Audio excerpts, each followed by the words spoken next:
Let's start the second topic that is Indian painting. तो India का artistic excellence का एक काफ़ी लंबा ट्रेडिशन रहा है और पेंटिंग्स जो हैं वो उसके मेजर मीडियम रहे हैं जिसके थ्रू जो आर्ट है उसको एक्सप्रेस किया गया है इंडियन ट्रेडिशन में। बहुत सारे एविडेंसेस है जिससे हमें पता चलता है कि पेंटिंग इंडिया में एशियन टाइम से ही चली आ रही है। आर्कियोलॉजिस्ट जो हैं उन्हें वॉल पेंटिंग्स मिली इंडिया के कई पार्ट्स में, जिनसे हमें पता चलता है कि जो अर्ली हिस्टोरिक मैन है इंडिया में वो भी activities of art and leisure में इंगेज था। पेंटिंग की जो हिस्ट्री है उसको हम एंशियंट और मेडिवल पीरियड से ट्रेस कर सकते हैं, क्योंकि जो बुक्स हैं उसमें कहीं ना कहीं हमें पेंटिंग्स देखने को मिलती हैं। उसके बाद में मिनिएचर स्टाइल आता है जो कि मुग़ल और राजपूत कोर्ट को डोमिनेट करता है, और यूरोपियंस के आने के बाद जो आर्ट है पेंटिंग की और वो एक वेस्टर्न टर्न ले लेती है। मॉडर्न पेंटर्स स्टाइल्स के साथ, कलर्स के साथ और डिज़ाइंस के साथ काफ़ी एक्सपेरिमेंटेशन करते रहते हैं। बहुत सारे इंडियन पेंटर्स जो हैं उन्हें वर्ल्ड वाइड रिकग्निशन मिला है, पहचान मिली है और प्राइजेस भी मिल रहे हैं, और लोग उनके विजन को समझ भी पा रहे हैं और उनको सराह भी रहे हैं उसके लिए। तो पेंटिंग के क्या क्या प्रिंसिपल हैं, सबसे पहले उस पर बात कर लेते हैं। पेंटिंग की जो हिस्ट्री है वो हमें प्रिमिटिव रॉक पेंटिंग्स अगर हम देखना चालू करें, भीमबेटका, मिर्ज़ापुर या पंचमरी, तो ये जो प्रिमिटिव रॉक पेंटिंग है यहाँ से हम ट्रेस करना चालू करते हैं। इसके बाद में आएंगी पेंटेड पॉटरी जो हमें मिलती है इंडस वैली सिविलाइजेशन से। लेकिन जो असल शुरुआत है पेंटिंग, आर्ट ऑफ पेंटिंग की, वो होती है गुप्ता एज से। थर्ड सेंचुरी एडी में वत्स्यायन जो है अपनी बुक काम सूत्र के अंदर 6 मेन प्रिंसिपल्स या लिम्स बताते हैं पेंटिंग के, षडंग जिसको हम कह सकते हैं। पहला है वैरायटी ऑफ फॉर्म जिसको हम कहेंगे रूप भेद। फिर दूसरा है प्रपोर्शन ऑफ द ऑब्जेक्ट और सब्जेक्ट, यानी जो भी आप ड्रॉ कर रहे हैं उसका साइज या उस मतलब सभी चीज़ों का जो प्रपोर्शन है वो सही होना चाहिए। इसको प्रमाणम कहते हैं। फिर creation of lustre and gleam with the colours, यानी उसमें थोड़ा सा ब्राइटनेस ऐड करना, भाव जिसे हम कहते हैं। फिर है इमर्जन ऑफ इमोशंस जिसको लवण्य योजनम कहते हैं, कि उसमें से इमोशंस निकलते हुए दिखाई देने चाहिए, लवण्य योजनम। और portrayal of likeliness of the subject, यानी कि मतलब सब्जेक्ट कि एक तरीके से हमें सब्जेक्ट के अंदर से वो क्या पसंद करता है, सादृश्यम कहते हैं जिसको, वो हमें दिखाना है कि जो हमारा सब्जेक्ट है पेंटिंग का उसका झुकाव किधर है। और बाद में लास्ट में कलर्स को मिक्स करना है जो कि मॉडलिंग के इफेक्ट को रिजेंबल करे, ठीक है, जिसको वर्णिका भंग कहते हैं। अच्छा, बहुत सारे रेफरेंसेस हमें आर्ट ऑफ पेंटिंग के लिए देखने को मिलते हैं ब्राह्मणिकल और बुद्धिस्ट लिटरेचर में। फॉर एग्जांपल जैसे जो मिथ है या जो लोर है टेक्सटाइल पर, जिसको हम लिप्य चित्र कहते हैं, तो लिप्य चित्र टेक्सटाइल पर जो मतलब मिथ का रिप्रेजेंटेशन है, उससे भी हमें पता चलता है कि पेंटिंग मौजूद थी। अच्छा, लेख्य चित्र जो है वो भी हम देख सकते हैं, जिसमें लाइंस और स्केचेस, लाइन ड्राइंग होती है और स्केचेस ड्रॉ किए जाते हैं। दूसरे टाइप की है धूली चित्र या पट चित्र।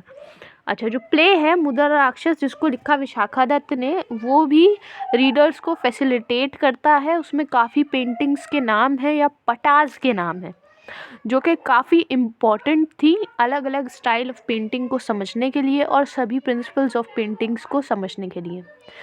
अच्छा, कुछ स्टाइल ऑफ पेंटिंग की अगर हम बात करें तो पहला है कौक पिताक, दूसरा है दिग्गल पिताक और तीसरा है यम पिताक। तो पहला जो कौक पिताक है यानी आइसोलेटेड फ्रेम ड्राइंग्स, अलग अलग फ्रेम ड्राइंग्स अगर रहेंगी तो उसको कौक पिताक बोलेंगे।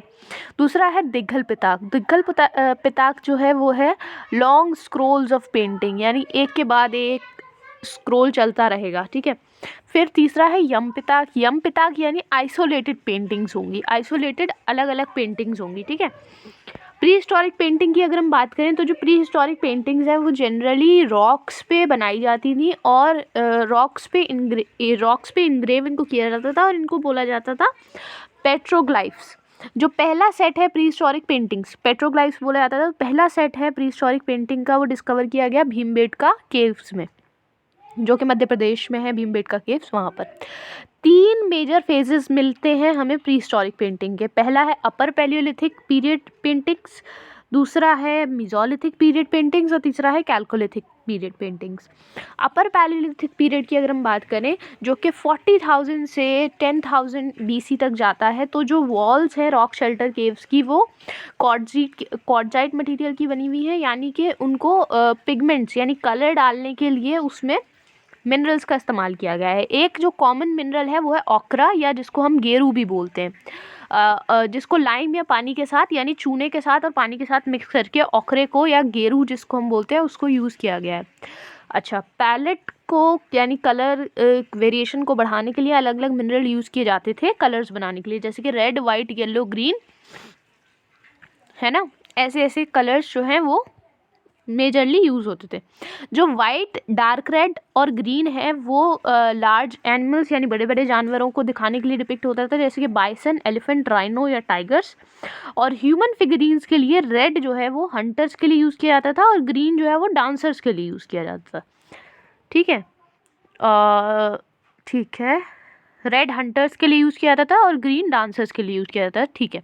अब आते हैं मेसोलिथिक पेंटिंग पे। मेसोलिथिक जो पेंटिंग है वो 10,000 से लेकर 4,000 BC तक जाती हैं। ये पीरियड मेनली इसमें हम देखते हैं रेड कलर का यूज़ होता है।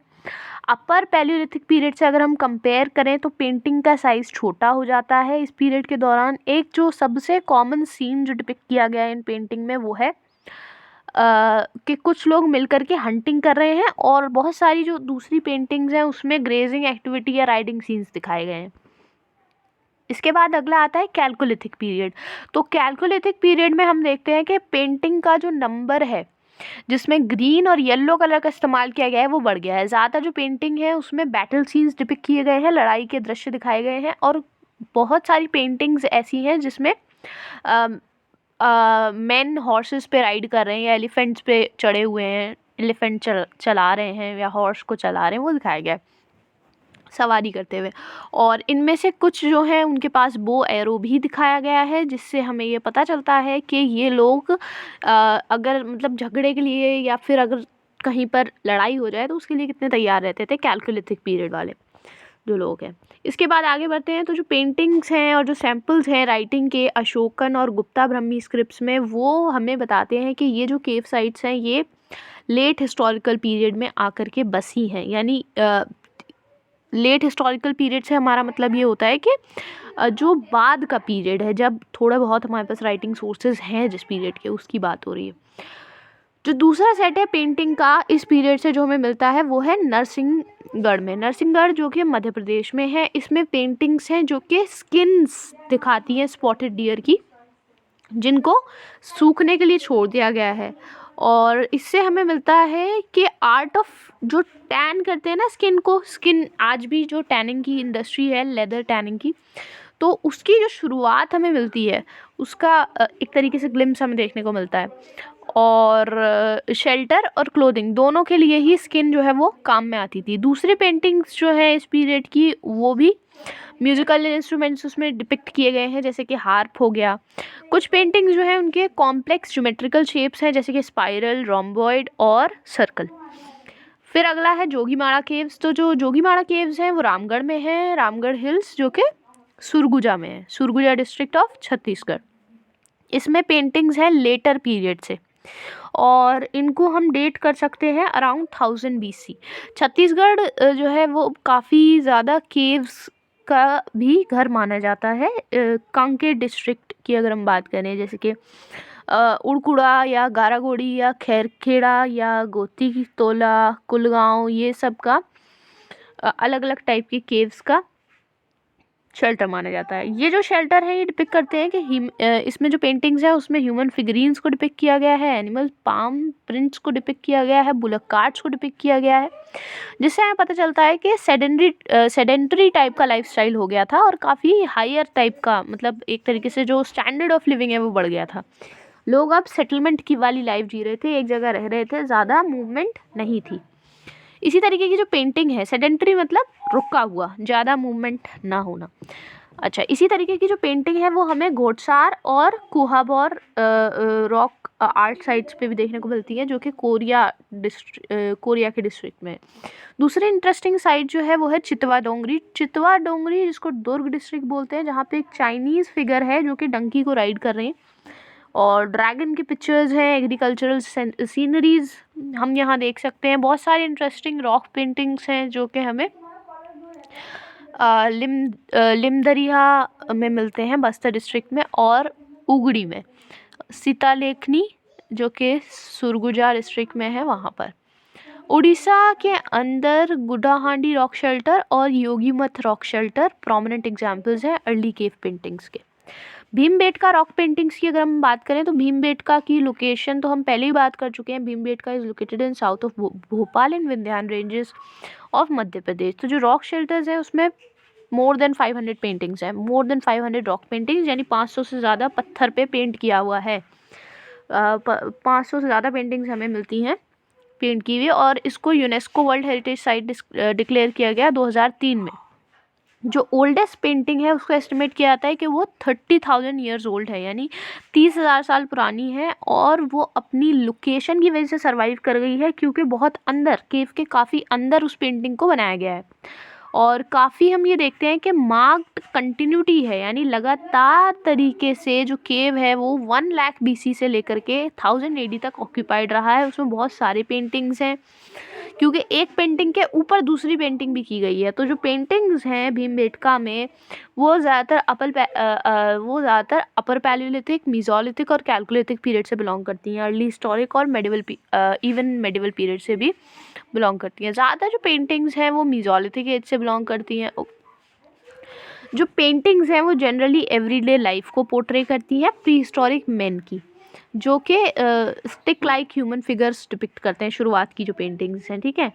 और अलग अलग एनिमल्स जैसे कि एलिफेंट हो गया, बाइसन हो गया, डियर हो गया, पीकॉक और स्नेक को भी डिपिक्ट किया गया है। जो पेंटिंग्स हैं वो हंटिंग सीन्स दिखाती हैं, वॉर सीन्स दिखाती हैं, मैन वेपन्स को कैरी कर रहे हैं जैसे कि बोज, एरोज, स्पीयर्स, शील्ड्स और शॉर्ट्स, यानी बो यानी तीर, बो यानी धनुष, एरो यानी तीर, स्पीयर यानी भाला, शील्ड यानी जो बचाने की होती है ढाल, स्वॉर्ड तलवार। कुछ पेंटिंग्स के अंदर सिंपल ज्योमेट्रिक डिज़ाइंस हैं और सिंबल्स हैं। जो दूसरी थीम्स हैं पेंटिंग की वो है dancing, playing music, animal fighting और हनी कलेक्शन, ठीक है।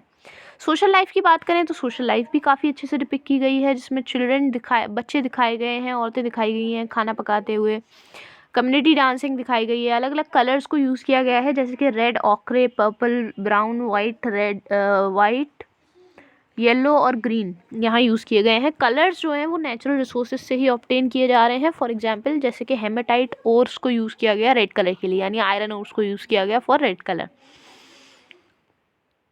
अच्छा, इंडियन पेंटिंग्स का अगर हम क्लासिफिकेशन करें so there are 2 types of Indian paintings, mural paintings and miniature painting.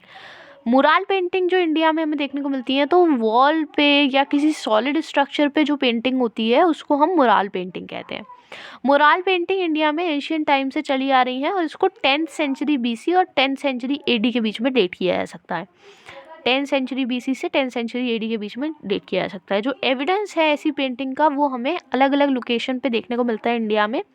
जो ब्यूटी है और जो एक्सक्यूजिटिवनेस है म्यूरल पेंटिंग की उसको हम अजंता, अरमामलाई केव, रावण छाया रॉक शेल्टर, बाग केव्स और सितनवसल केव्स और कैलाश टेम्पल जो एलोरा का है वहाँ पर हम देख सकते हैं। ज़्यादा जो मुराल पेंटिंग्स हैं वो या तो नेचुरल केव्स में है या फिर रॉक कट चैम्बर्स में है। जो पेंटिंग्स हैं वो एक थीम फॉलो करती हैं। जो सबसे ज़्यादा कॉमन है वो है हिंदू, बुद्धिस्ट या जैन, इनमें से किसी एक थीम पर पेंटिंग बनी हुई होती है। इसके अलावा मुराल पेंटिंग्स जो हैं वो मंडेन यानी किसी नॉर्मली ऐसी चीज़ों को दिखाने के लिए जो कि हमारे नॉर्मल लाइफस्टाइल से बिलोंग करती है, उसको दिखाने के लिए भी पेंटिंग बनाई गई है। इसका एक ऐसा एग्जाम्पल हम एशियन थिएटर रूम में देख सकते हैं, जो कि जोगीमाड़ा केव में हमें देखने को मिलता है। अच्छा, अजंता केव पेंटिंग्स की बात करें तो जो सबसे ज़्यादा पुरानी सर्वाइविंग मुराल है इंडियन सब कॉन्टिनेंट की, अजंता केव्स में हमें देखने को मिलती है, और वो है 2nd सेंचुरी BC से 5th सेंचुरी BC के बीच की, जो कि वॉल्केनिक रॉक्स में से निकाली गई है। इसमें 29 केव्स हैं, जिसमें एक हॉर्स शू शेप्ड में उनको कार्व किया गया है। ये जो बुद्धिस्ट केव्स हैं ये बहुत पॉपुलर हैं उनके एक्सक्यूजिट म्यूरल पेंटिंग्स के लिए। म्यूरल जो है केव नंबर 9 में और 10 में वो शुंगा पीरियड से बिलोंग करते हैं, और जो बाकी के हैं वो गुप्ता पीरियड से बिलोंग करते हैं। केव नंबर 1 और केव नंबर 2 में जो म्यूरल है वो अजंता में सबसे ज़्यादा रीसेंट है। ये पद्मपनी का है, अजंता केव में पेंटिंग एक है, डिपिक्ट किया गया है, मुराल है। और जो वॉल है केव्स की, उनके अंदर मुराल भी है और फ्रेस्को भी है।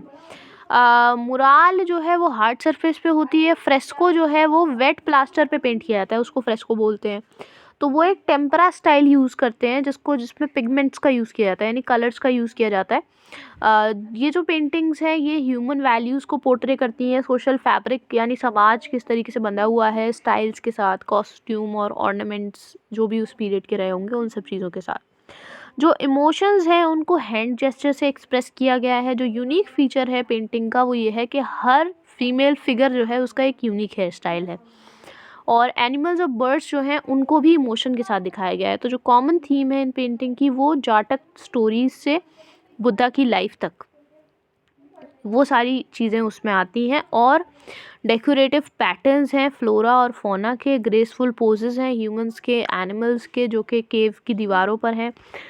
पेंटिंग का जो मीडियम है वो वेजिटेबल और मिनरल डाइज यूज़ किए गए हैं। जो आउटलाइन है फिगर्स की वो रेड ऑक्रे में है, कंटोर्स ब्राउन के दिए गए हैं, ब्लैक के दिए गए हैं या डीप रेड के दिए गए हैं। कुछ इंपॉर्टेंट पेंटिंग्स जो अजंता में हैं वो हैं जाटक स्टोरीज बुद्धा की पुरानी लाइफ से, और जो उन्होंने बोधिसत्व के फॉर्म में जो लाइफ गुजारी उसके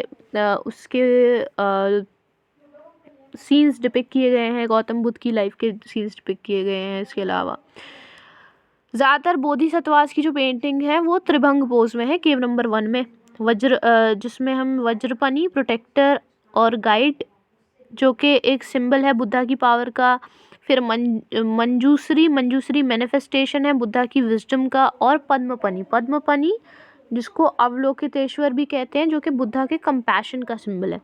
अच्छा, उसके बाद में the dying princess cave number 16 में हमें देखने को मिलती है पेंटिंग। उसके बाद में शिबी जाटक का सीन है, जहाँ पर किंग शिबी जो हैं वो अपना खुद का फ्लैश पीजन को बचाने के लिए अपना खुद का फ्लैश वो ऑफर कर देते हैं, ठीक है, एक कबूतर को बचाने के लिए। तो ये सीन डिपिक्ट किया गया है केव नंबर नहीं दे रखा है यहाँ पे, शिबी जाटक बस इतना बताया हुआ है। अच्छा, मैं इसके अलावा सीन ऑफ मातृपोषक जाटक के सीन को डिपिक्ट किया गया है, जहाँ पे एक नाशुक्रा इंसान जो है वो उसको एक एलिफेंट बचा लेता है, और वो एक एलिफेंट बचा लेता है और